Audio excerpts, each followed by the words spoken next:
Hello, I'm Sugar, and this is my team's route for Plaguefall, made by our tank, Kips. I'll leave a link to the MDT import in the description below. I play a balanced druid. Here are the talents I took, and the gear I was wearing for this key. I had a weak aura malfunctioning throughout this video, and that's why you see raging icons on all the full health mobs. Really sorry about that. Yeah, couldn't fix it mid-key. First, you're going to want to Shroud or Invis pop past the first area of mobs all the way to the slime packs in the first boss room. Use your CDs here. We decided to pull the whole room at once, but you can pull smaller if that's what you're comfortable with. Our next pull was a single Plague Belcher on the right hand side of the room. If you don't have any form of CC, you can kill the little slimes that this guy spawns, or have your tank kite away. The little slimes can be CC'd with roots, traps, vortex, or earth grab totems, and they're pretty easy to manage. Leave the boss room and CC one Plague Borer on the right while your tank pulls the second one. DPS it down to about half, and then pull the Blighted Spinebreaker Pat and the Rotting Slime Claws in the middle. Once these are all down, we pulled the single Plague Rock on the left, but we ended up making a bit of an error here. The Plague Borer that we had CC'd on the right, the sap wore off, and we think it might have been linked to the one that we had originally pulled. So it came after us while we pulled the mobs on the left that were also padding. So we ended up taking all of these mobs together. Don't do this. A better idea would have been to kill the Plague Borer that we had CC'd with the slimy packs alone, and then go back and do the Plague Belcher in the boss's room. Instead, we ended up spawning a Pride here instead of in the boss room, but we were still able to use that Pride buff on the boss. We used Hero here with Pride and kept the boss on the side of the room that was clear. We use a blind or a trap on the big slime and roots or vortexes on the little slimes. If you have limited CC, I would always recommend CCing the big slime and killing the little ones. Other than that, we really don't do anything special here, and it was pretty easy boss fight. Here we're getting the second Plague Belcher that was in the boss room. This was the mob that we were going to use to spawn Pride, but we had to adjust because we overpulled. Head back down to the area that was partially cleared and grab the 3-pack with the Plague Binder and the Plague Borers. Use the Plague Borers explosion to make this go a little bit quicker. Once that's down, the next pack you're going to pull is the 3-pack of slimes, followed by the pathing pack of slime and Plague Binder, then the other 3-pack of slimes, and lastly you want to grab the 2 slime claws in the green river on the left. Make sure that the pathing Blighted Spinebreaker is far enough away from them before pulling.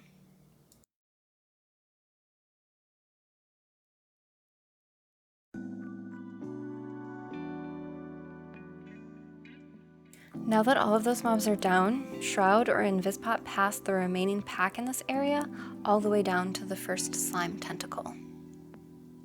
You can use the rigged Plague Borers that run through here to make this go quicker by focusing them and letting them explode on the tentacle.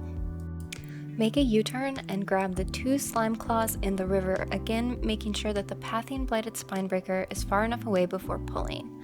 Once these mobs are down, you'll get your next Pride. We used this Pride debuff to pull the 4-pack that we skipped earlier. I think this pack is one of the harder packs in here, and it's nice to have the Pride buff for it. Watch out for the frontal that the Spinebreaker does, and don't forget about the oozes that need to be stepped on after it goes down. DPS can step on a few of them, but it's best if your tank clears them and your healer keeps them topped up. Here our shaman had to clear them because our tank forgot about them and ran away. It was fine though. Head toward the second boss room and pull the tentacle on the left using the Plague Borers, explosion once again. Then do the mini boss. You can use the explosion against this one as well. I used trees here, and our tank went down and grabbed the next pack of mobs from the right platform. Be watchful of where the boss is pathing before pulling, otherwise you might run into the problem of having to run away for your life and reset the boss so you don't die. We don't really do anything special in this room, just clear the right and left platforms before moving to the back one. If the boss is in your way, you can go around the back of the platform safely to avoid pulling. This last platform is going to spawn Pride before the Spinebreaker is dead, and it can get a little tricky with other affixes in play. Make sure you are avoiding the frontal and squishing the oozes once the Spinebreaker is dead, and avoid being stunned with the Prideful arrow things from your teammates. Once Prideful is down, you'll want to pull the boss immediately. We doubled up and used hero on pull as well. One thing my team and I try to do for this boss is CC the purple ad that reduces damage taken on nearby mobs.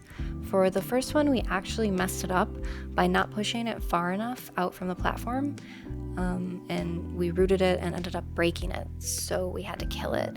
It's better to aim to put it in the green water area and not be on the platform. We were able to recover though, and on the second spawn, you can see how we do it.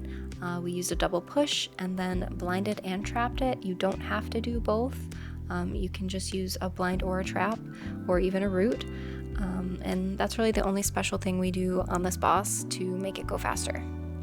Once the boss is down, head down the stairs for the tentacle and the slime pull, followed by the worst pack in the whole dungeon with 6 mobs that all do horrible things. I used all my CDs on this pack to help make it a little easier. We tend to focus the sniper first as it hits the hardest, and you never know if it's going to hit the same person twice in a row and kill them. But all the other mobs are pretty dangerous as well, and you have to keep moving to avoid standing in the slimy stuff that's left behind from the AoE. Once you survive that, head down to the third boss room and start with the ambusher that is stealthed in the middle. We tend to not interrupt the envelop webbing on these mobs so we can get more uptime on them without having to deal with the little stealthlings that it spawns. If it were a volcanic or storming week though, we would likely interrupt it to save us some avoidable damage. Continue to clear the mobs on the right and left of the main room. To deal with the stealthlings, we use in-cap totem on them. Otherwise they jump to someone and usually one-shot them. You'll get Pride here and then pull the third boss. Hero won't be up at this point. My only trick for this boss is you can use trees on the web piles every other time, and they can help get the mobs out of stealth without having to run all the way over there. Once you have the third boss down, make your way to the final boss's room. We again pulled everything here, but you don't have to if you're not comfortable doing so. It's perfectly doable to go pack by pack. You do have to engage the mobs in this room before you can DPS down the 2 ads that we dragged in from the hallway in order for them to count for percentage. Once all these mobs were down, our tank went and grabbed the slimes that are around the corner, so we could use those mobs to spawn Pride for the last boss. If you have a Necrolord in your party, they can flesh craft these slimes too, which is super helpful, especially on Tyrannical weeks, just to have that extra buff for your team. We did Pride in the hallway, but we could have positioned better since we had the Quaking affix. It gets a little dicey towards the end with some of our HP, but we got through it and we went to the last boss. For this boss, we tend to spread out our DPS, so for the first round when she's up, we just use our Prideful buff.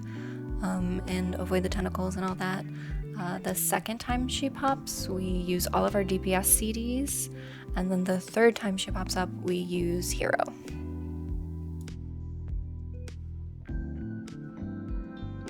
We also don't soak with our tank when he gets that debuff. We just let him eat it, and our healer tops him up. Other than spreading out your cooldowns and your Prideful and your hero buffs, I really don't have any other tips for this boss. I'm not very good at dodging tentacles, so I'm really not one to give advice on it, as you will see shortly. But yeah, this is the route. I hope you guys enjoyed this video. If you have any questions or, any tips for me, please leave them in the comment section below. You can also see the VOD of this on my Twitch stream, twitch.tv/sugarvenom_LYL, if you wanted to see the live VOD with commentary from my teammates as we were doing it. Yeah, so that's all for now. Okay, bye!